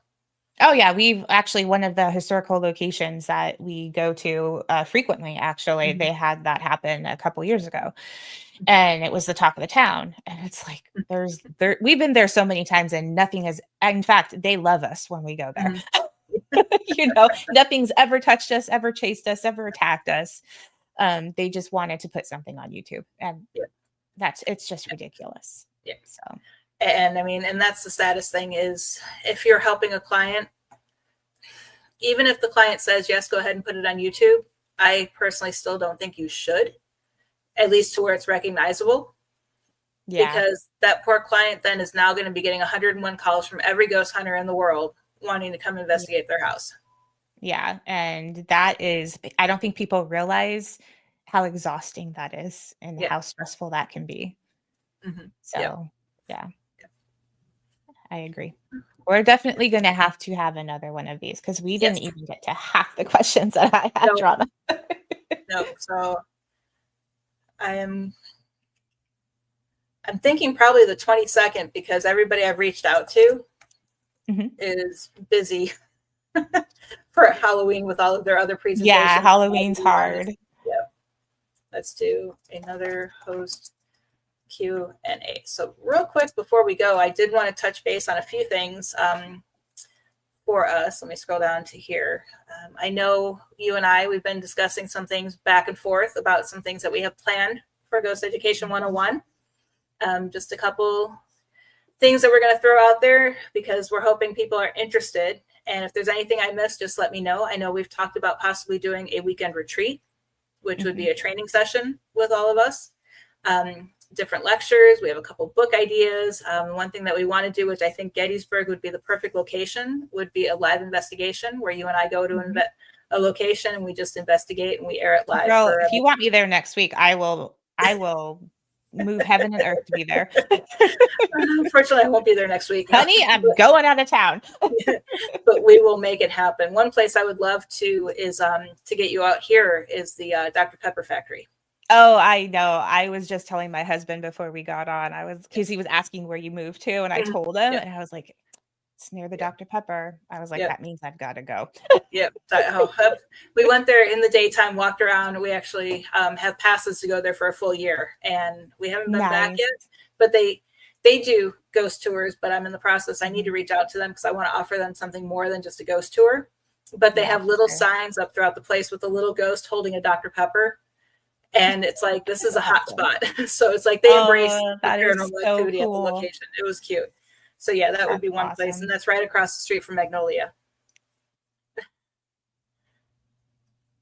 Which one?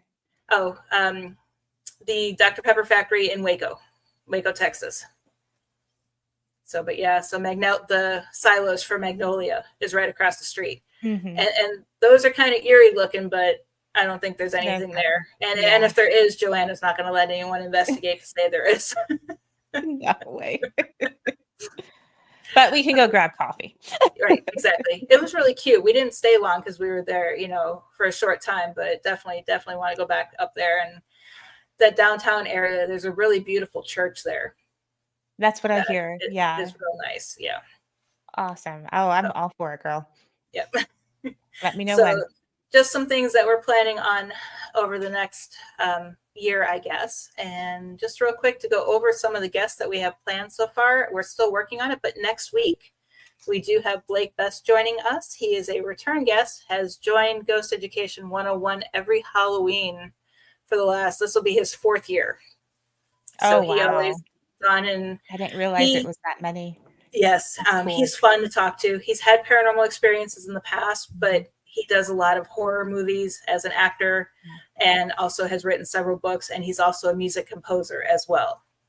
So he's always fun to have on the show, especially when he talks about some of his personal experiences that he's had on set. Then we also have Todd Bates, who has been on the show. He is the host of EVP Explorations. And I do have Decker Stoker, Bram Stoker's great nephew, coming back on in November. I'm working on a panel discussion, which fits in both Tiffany's and my expertise. It's writing about the paranormal. And I have Sin Schrader Hill already confirmed for that. And I'm working on 4 others to join us for that show as well. And then the one that I'm looking forward to that I booked just before we went live was with Reverend Sean Whittington. He has been a repeat guest on our show as well. But we also have joining him would be Steve Crawford. He was, if you guys have seen Legion of Exorcists, Steve Crawford was the actor who portrayed the reenactments for Reverend Sean. So we're kind of cool. Yeah, and the stories I've heard, which I'm not going to say yet because it's interesting, the stories I've heard on how he knew that was the role he wanted and how he prepared to get that role. So that's kind of... I can't wait to hear. It's kind of a fun little story. That is so cool. So, and they're going to be fun having them both on here. I mean, they're both characters and I love them both, but they're going to be fun. Awesome. Oh, you're in Weatherford. Okay. Yeah, we just moved south of Waco.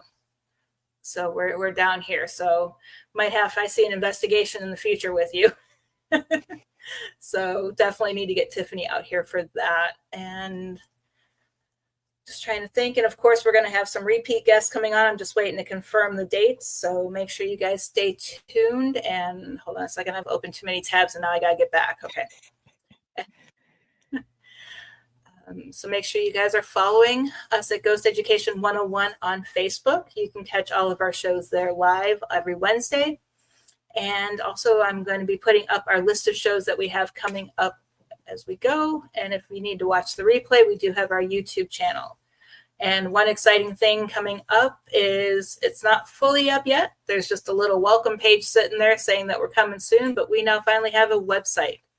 And we're going to be getting that up. I'm not sure exactly what we're going to put on it, but I'm thinking we might have some photos of evidence that we have, show information, event information, as well as maybe a blog or 2 coming up in the future.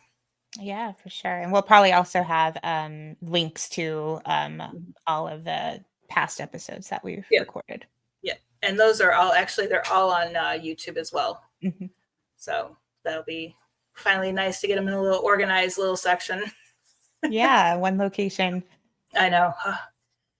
So if anyone has any questions, don't hesitate to reach out to us. You know where to find us. And if there's any guests or anything you want to see in the future, just let us know. We're working on a whole bunch of different things.